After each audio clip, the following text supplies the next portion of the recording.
Good morning. My name's Alan Mayer. I'm a retired Anglican priest, and I'm taking us through the Bible in 365 short Bible studies. Today we've reached day 72. We are now looking at the ancient sagas and particularly the covenant of Moses and the priesthood. And today we are looking at the way that the waters returned to free the people from their slavery in Egypt, and we'll see the consequences of that. Exodus chapter 14, verses 26 to 29. Yahweh said to Moses, "Hold your hand out over the sea, and the water will return and cover the Egyptians and their chariots and drivers." So Moses held his hand out over the sea, and as day broke, so the water returned to its normal height. The Egyptians tried to get out of the water, but Yahweh cast them into the sea. The water returned and came over their chariots and their drivers, and the whole Egyptian army that had followed the Israelites into the sea. They all perished. But the Israelites walked through the sea on dry ground, with walls of water on either side.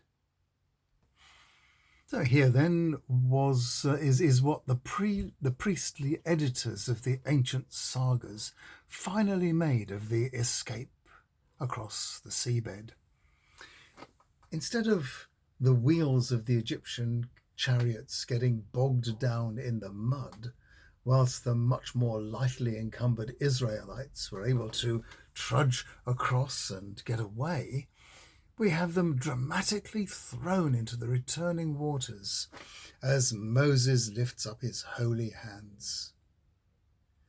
We are left now, centuries later, to consider just how much the story grew in the telling. There is no doubt that a people escaped from slavery. That tradition is very strong.